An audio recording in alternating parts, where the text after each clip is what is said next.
Molestés, insultés par ces hommes et femmes qui les entourent sur les trottoirs de Paris, ils affrontent la haine d'une population qui crie vengeance et s'accorde le droit, en certains cas, à faire justice elle-même.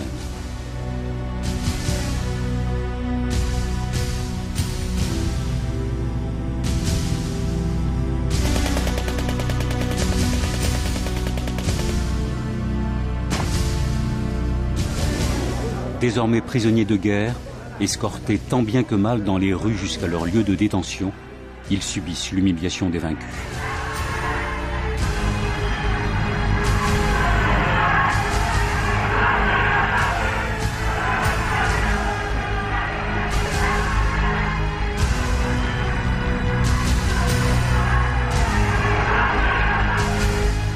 Après les combats de la rue de Rivoli, l'état-major allemand est capturé.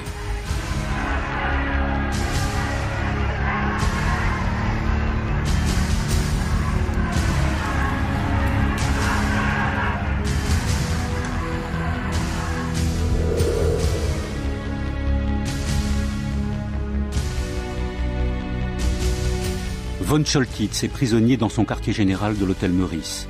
Transporté à la préfecture de police, il signe à 14h45 la convention de reddition. Puis, accompagné de Leclerc et de Roltanguy, il est conduit à la gare Montparnasse pour signer les ordres de cessez-le-feu des différentes unités allemandes de la région. À 16h30, De Gaulle, ses généraux et aides de camp parviennent jusqu'à la gare Montparnasse pour entériner l'acte de reddition de la garnison allemande.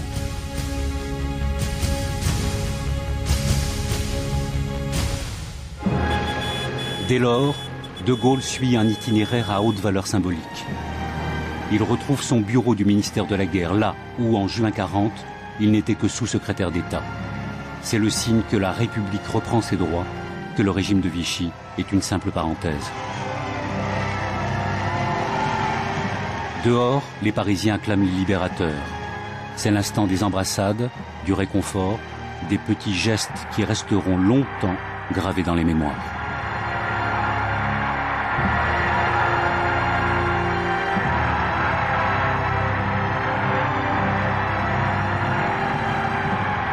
Le peuple de Paris est bon et joli.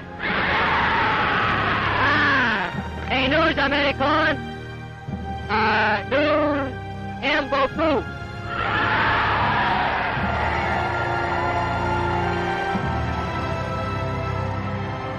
Paris est délivré, titre à la une les éditions spéciales. À 19h, De Gaulle se rend à l'hôtel de ville. Il ne proclame pas la République puisqu'à ses yeux, la République n'a jamais cessé d'exister. Il exalte le patriotisme, il oublie pour un temps que Paris ne s'est pas libéré tout seul et que le concours des Alliés fut indispensable.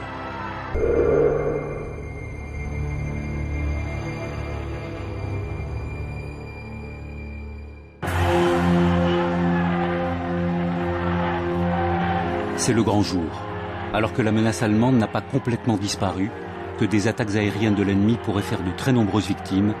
De Gaulle entame la marche triomphale.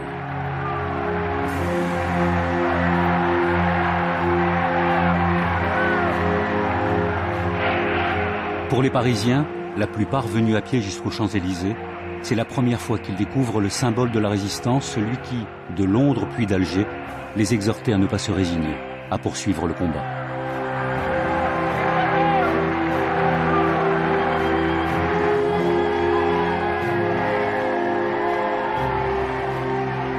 Ah, c'est la mer, écrira De Gaulle. Une foule immense émassée de part et d'autre de la chaussée, peut-être 2 millions d'âmes. Les toits aussi sont noirs de monde. À toutes les fenêtres s'entassent des groupes compacts, pêle-mêle avec des drapeaux. Des grappes humaines sont accrochées à des échelles, des mâts, des réverbères.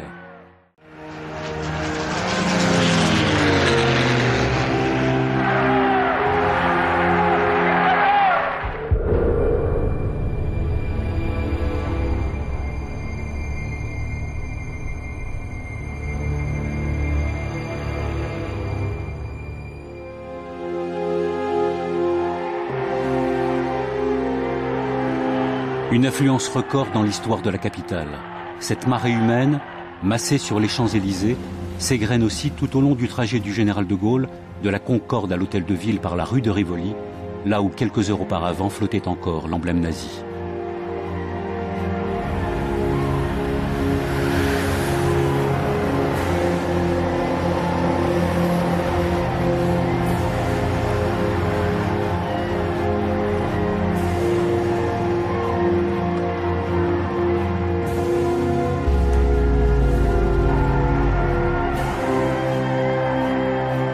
À l'hôtel de ville, lieu symbolique de la République, De Gaulle salue les troupes.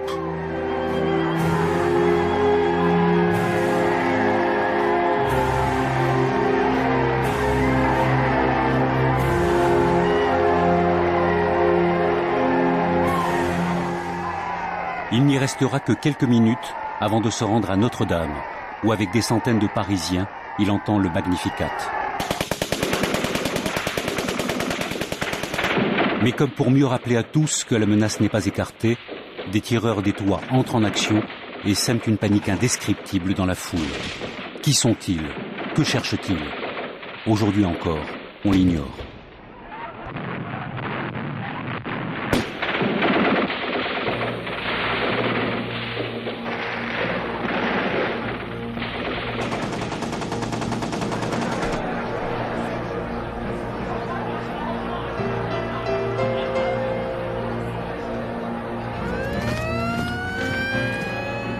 Leur présence, toutefois, démontre qu'en dépit de la libération de Paris, la libération de la France est un plus long combat.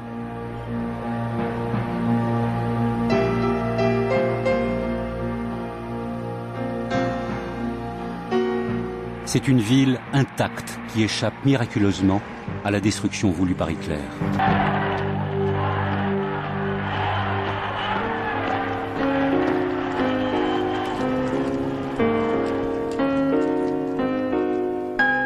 Pour l'heure, Paris vit sans retenue cet instant historique, dans une ambiance de joie absolue. Une bataille décisive vient d'être remportée.